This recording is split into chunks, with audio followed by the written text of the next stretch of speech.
Episode 44, Dried Flowers for You. Dating in the online world can be hit or miss for those looking for a serious relationship. And for many who do, they have faced endless disappointments. It could be either from being lied to about the identity of the person on the other end, or that the person they thought they chatted with online was not whom they expected when meeting them in real life. This was also the case for Albert, who was already an adult but still living with his parents and was heavily sheltered by them. Because of how much they protected him, Albert lacked the social experience which made him too shy to ever approach a lady. So he went on an online dating app and hoped to finally search for his true love. But little did Albert know that his search for a companion would eventually lead to his very own horror tale. So, as Albert was chatting with a couple of his online matches, he finally got a conversation going with one girl named Lola. For a few months, Albert spoke to Lola, and over time, he began to fall head over heels for her. Albert felt that this was probably the first time that a beautiful girl like Lola had given him that much attention. So, after months of texting and talking over the phone, Albert finally found the courage to ask Lola out on a date through a call. And after a heart-pumping few seconds of silence, Lola finally agreed to meet up with him. The next evening, Albert got dressed in his nicest pair of shirt and pants, with a bouquet of flowers. He reserved a table at a fancy restaurant downtown, and he even went an hour early to calm his nerves. So, as he arrived at the restaurant and sat there sipping glasses of water trying to calm himself down, he instead became more nervous as it was almost time for his date. Albert began fidgeting as time went by. 10 minutes turned to 20 minutes, and 45 minutes turned to an hour. Albert tried to call Lola, but she didn't pick up his call. And after trying for multiple times, he could no longer call through. He now knew that his calls were being blocked. Albert realized that he had been stood up, and with a broken heart, Albert gave up and left the restaurant with the flowers he had bought earlier. As he was walking home, Albert used his smartphone as he tried searching through Lola's social media profiles, but saw that he had also been blocked on the various social media platforms. In a state of distraught, Albert thought about how the past few months of communicating with Lola could end up this way. He thought about all the sweet things she told him, and how much hope he had that he would finally no longer be alone. So when Albert finally reached home, he went to his room disappointed and threw the flowers in his bedroom bin. He stayed in his room for a couple of days and only went out to either grab food that his mom cooked or to go to the washroom.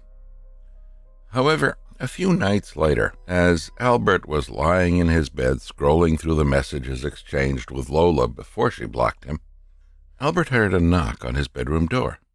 While his parents' room was on the second floor of the house, Albert's bedroom was on the first floor. This meant that at night, Albert would be the only one on the entire first floor. But as Albert thought that it was probably his mom who knocked on his door to check on him, he got out of bed and walked to the door. However, when Albert opened the door, there was no one there. All he saw was his living room lights all turned off. Albert thought that he probably misheard the knock and just closed the door. Albert looked up at his bedroom wall clock and realized that it was now midnight, but he was still not able to sleep, as he was still thinking about Lola as he had been for the past few broken-hearted nights.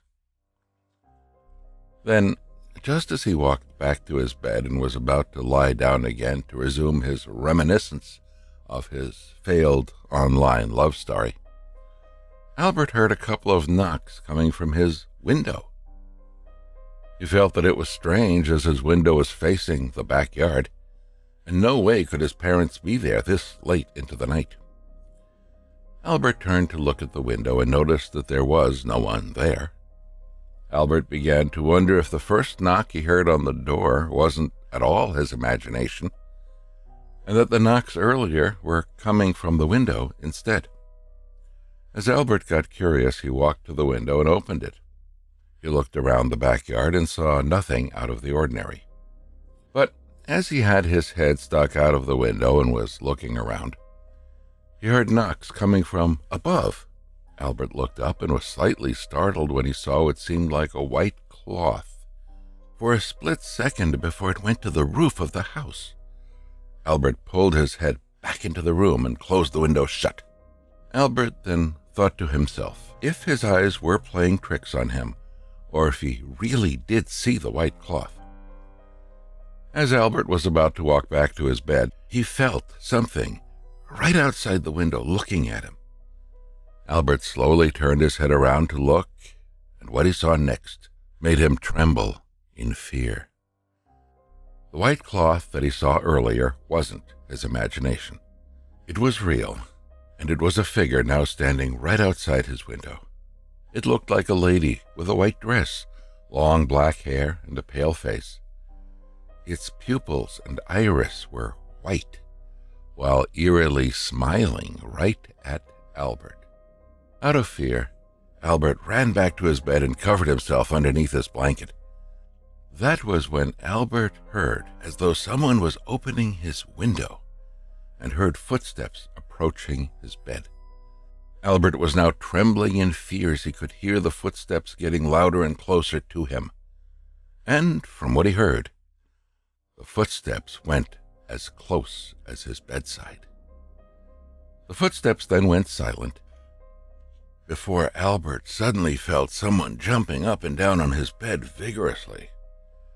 Albert was so terrified now that he felt himself begin perspiring as the voice began laughing. The more fearful Albert felt, the louder the voice laughed.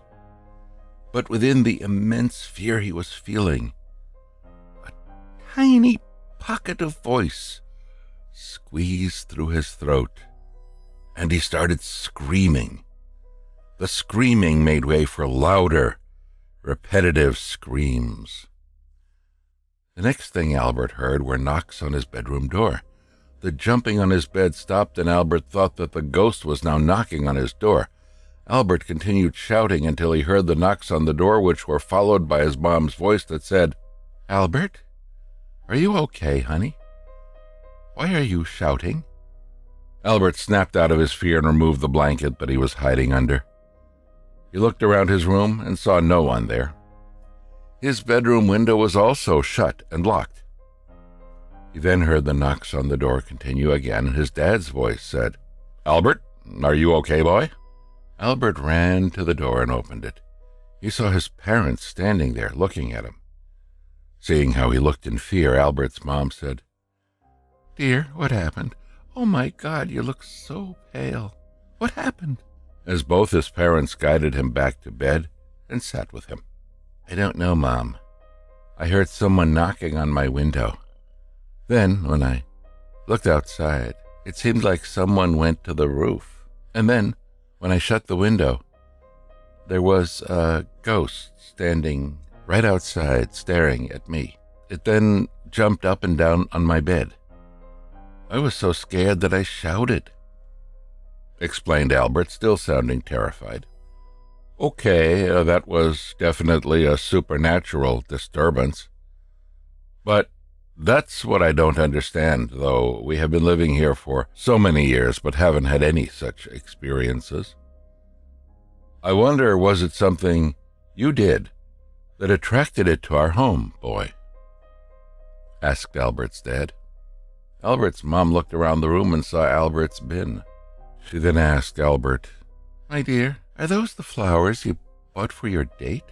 "Yeah, Mom. I was disappointed, but I didn't want to forget the memories I had with Lola on the phone that I couldn't bear to throw those flowers away," said Albert. "Okay. Now I know what's going on," said Albert's mom. "What do you mean, hon?" asked Albert's dad. These flowers are all dried up.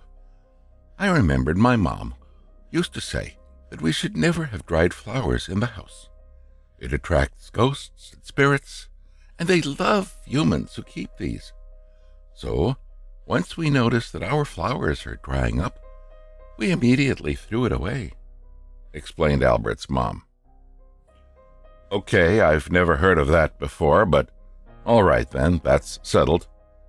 I'll go throw them out to the trash bin outside," said Albert's dad. As Albert's dad took the flowers and walked outside, Albert spoke to his mom and said, "You know, Mom, I actually wanted to keep those flowers as long as I still remember Lola. I don't know if I'll ever get the chance to talk to another lady like that again." "It's okay, dear. It's for the best. You will eventually find someone who truly cares for you. This Lola person just wanted some companion during her free time.